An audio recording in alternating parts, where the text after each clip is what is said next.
नमस्कार, मैं राकेश वर्मा आप सभी का स्वागत करता हूं आपके अपने परिवार एशियन गुरुकुल पर।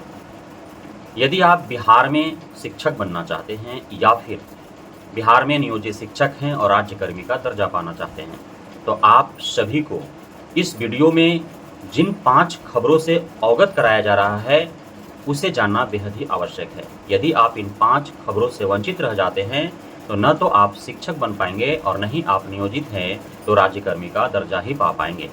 अतः आप वीडियो में अंत तक बने रहेंगे। बेहद ही कम समय में आप सभी को 5 महत्वपूर्ण सूचनाओं से अवगत कराने जा रहे हैं। सर्वप्रथम हम बात करेंगे केंद्रीय शिक्षक पात्रता परीक्षा, जो प्रत्येक वर्ष सीबीएसई बोर्ड के द्वारा आयोजित किया जाता है और साल में 2 बार आयोजित किए जाते हैं।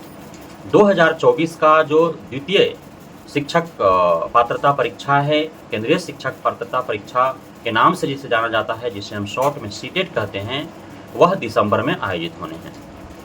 पूर्व में जब विज्ञापन जारी किया गया था तो परीक्षा की तिथि 1 दिसंबर घोषित किए गए थे।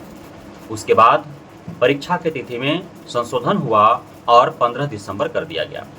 लेकिन भारत के कई राज्यों के राज्य स्तरीय भर्ती परीक्षा 15 दिसंबर होने के कारण उसे पुनः एक बार संशोधित कर 14 दिसंबर को किया गया है।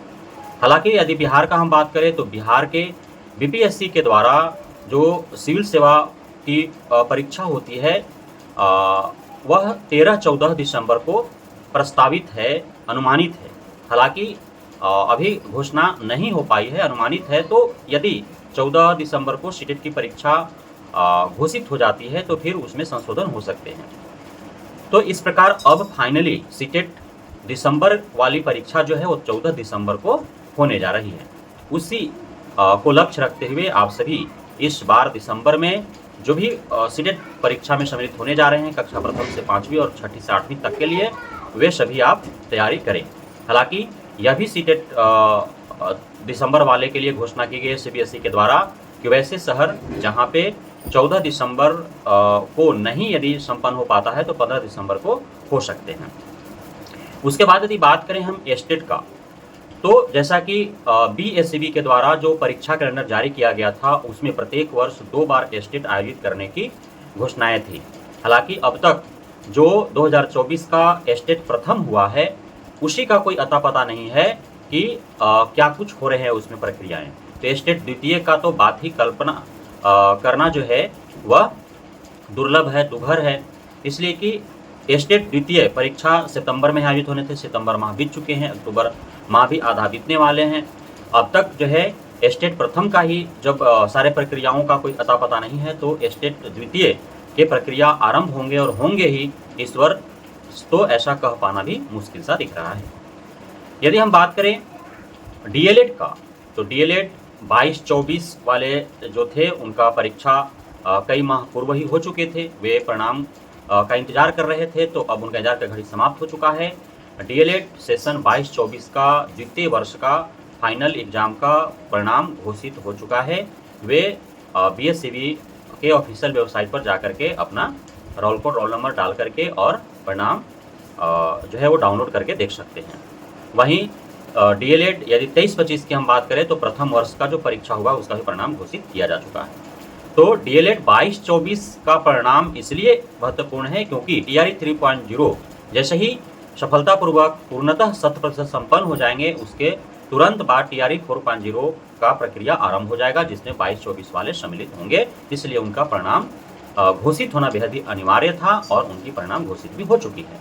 लेकिन अब एस्टेट वाले का यदि परिणाम घोषित नहीं हो पाता है, एस्टेट द्वितीय यदि समय नहीं हो पाते हैं, तो फिर वे टीआरई 4.0 में सम्मिलित नहीं हो पाएंगे। तो यह भी एक बहुत बड़ा समस्या सामने नजर आ रहा है। वहीं हम बात करें बीपीएससी टीआरई 3.0 का, तो जो भी 9वीं, 10वीं, 11वीं, 12वीं के शेष विषयों का आंसर की, फाइनल आंसर की जारी नहीं हो पाया था, तो सारे विषयों का फाइनल आंसर की जारी हो चुका है। तो बीपीएससी टीआरई 3.0 के कक्षा प्रथम से 12वीं तक के लगभग सभी विषयों का अंतिम उत्तर कुंजी अर्थात फाइनल आंसर की जारी हो चुके हैं। तो अब इसमें सम्मिलित सभी लगभग 5 लाख के आसपास जो अभ्यर्थी हैं, उन सभी को परिणाम का इंतजार है कि कब परिणाम घोषित होंगे। हालांकि परिणाम अभी इतनी शीघ्रता से घोषित हो पाना जो है वो अनुमानतः नहीं दिख रहा है।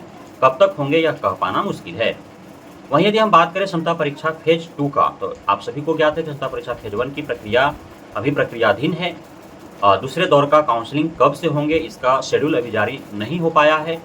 चूँकि जो क्षमता परीक्षा फेज 1 हुआ था उसमें 1,87,000 से अधिक शिक्षक शिक्षिकाएँ उत्तीर्ण हुए थे, जिसमें 1.5 लाख शिक्षक शिक्षिकाओं का ही काउंसलिंग सफलतापूर्वक हो पाया है। अभी लगभग 37,000 शिक्षक शिक्षिकाओं के काउंसलिंग नहीं हो पाए हैं, तो द्वितीय दौर का शेड्यूल जारी कर उन सभी को काउंसलिंग कराने हैं। वहीं उसी बीच क्षमता परीक्षा फेज 2 भी आयोजित हुए थे, तो उसका भी आंसर की जारी किया जा चुका है और 14 अक्टूबर तक आपत्ति लिए जाएंगे। प्रत्येक प्रश्न के आपत्ति करने के एवज में 50 रुपये ऑनलाइन पेमेंट भी करने हैं, ऑनलाइन ही आपत्ति दर्ज करने हैं।